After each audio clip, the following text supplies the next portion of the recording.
Good morning, friends. Here, I will presentation my segment, the topic development of public sector accounting theory.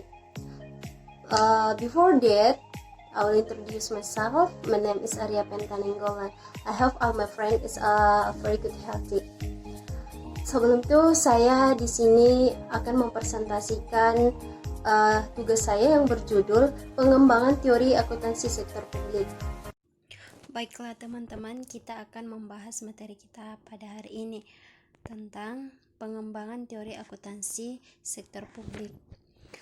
American Account Association atau AAA tahun 1966 dalam publikasinya A Statement of Basic Accounting Theory atau sering disebut dengan atau disingkat dengan ASOBAT mendefinisikan bahwa teori akuntansi itu sebagai suatu serangkaian hipotesis konseptual dan prinsip-prinsip pragmatik yang membentuk suatu rangka acuan umum untuk suatu bidang studi. Suatu teori memiliki validitas keilmuan jika memenuhi 3 karakteristik dalam dasar atau menurut Mardiasmo 2009. Yang pertama itu the ability to explain, kemampuan untuk menjelaskan fenomena yang terjadi. Yang kedua, the ability to predict, untuk memprediksi terjadinya suatu fenomena. Yang ketiga, the ability to control given phenomenon. Teori ini tersebut memiliki kemampuan untuk mengendalikan fenomena. Public Sector Organizational Financial Report ini memiliki aspek pelaporan keuangan untuk pihak eksternal tersebut, antara lain yang pertama, the purpose of presenting financial statement atau sering disebut dengan tujuan penyajian laporan keuangan. Yang kedua, bentuk laporan keuangan. Yang ketiga, informasi atau elemen-elemen keuangan. Yang keempat, regulasi, standar, dan pedoman penyajian laporan keuangan. The body, yang kelima itu the body for setting accounting standard or regulation atau badan penyusun standar atau regulasi akuntansi. User of public sector financial report and their needs.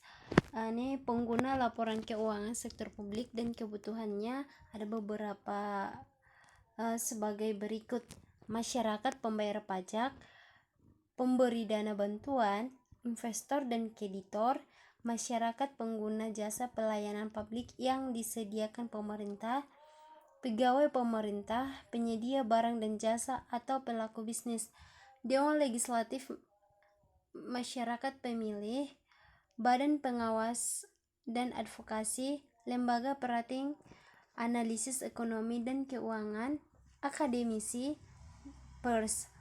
Kemudian ada juga lembaga-lembaga internasional dan manajemen. Financial report form atau bentuk dari laporan keuangan. Pada PP nomor 71 tahun 2010, financial statement components that the government needs to present. Laporan keuangan yang digunakan dalam pemerintahan itu seperti laporan realistis anggaran, laporan saldo anggaran lebih, balance sheet atau neraca, operational report atau laporan operasional, cash flow statement atau laporan arus kas, laporan perubahan ekuitas, dan catatan atas laporan keuangan. Ada beberapa elemen laporan keuangan yang digunakan seperti aset, kewajiban, ekuitas atau equity, income LRA, expenditure atau belanja, transfer, financing, saldo anggaran lebih, income LO, expense, dan cash flow atau arus kas. Karakteristik dalam laporan keuangan seperti ada relevan, andal, dapat dibandingkan, dan dapat dipahami. manfaat dari laporan keuangan sektor publik seperti untuk menentukan dan memprediksi kondisi keuangan terkait dengan likuiditas. Yang kedua itu providing financial information to determine and predict the economic condition of a government organization unit, atau untuk menentukan dan memprediksi kondisi ekonomi suatu unit pengorganisasian pemerintah dan perubahan-perubahan yang telah dan akan terjadi. Yang ketiga, provide financial information to monitor performance, atau memberikan informasi keuangan untuk memonitor kinerja.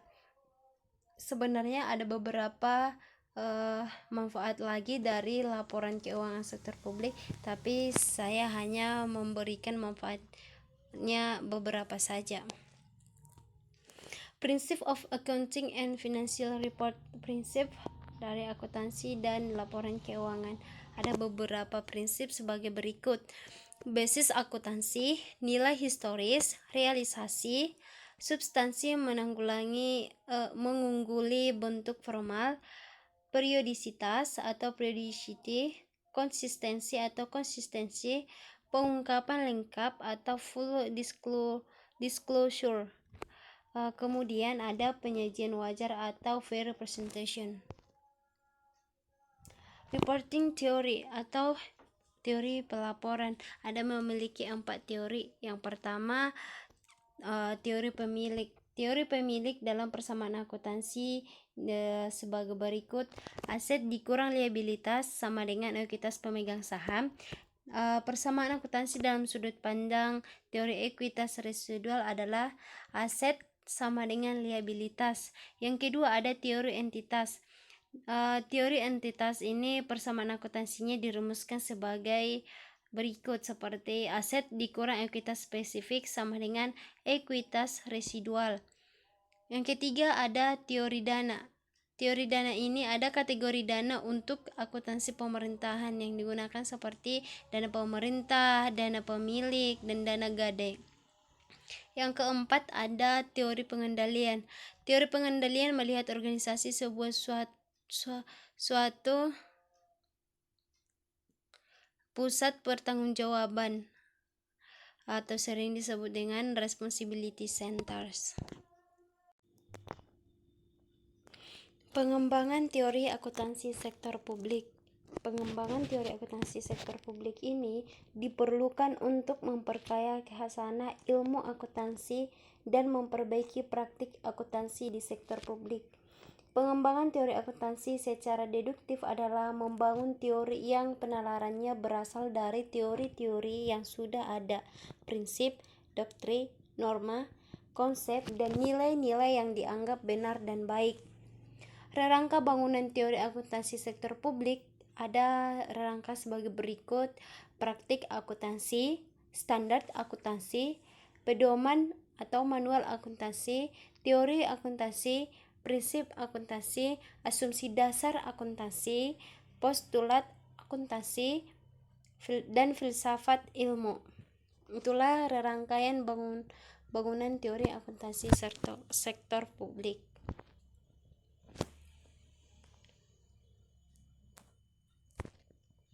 Ini ada beberapa literatur yang saya ambil untuk membuat sebuah video ini, seperti dari Mahmudi 2011 akuntansi sektor publik Yogyakarta, UII Press, dan berikutnya lagi.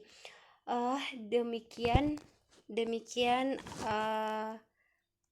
materi yang saya sampaikan, semoga bermanfaat. Saya mohon maaf jika ada tulisan atau penyampaian saya yang kurang baik. Saya mohon maaf. Sekian dan terima kasih.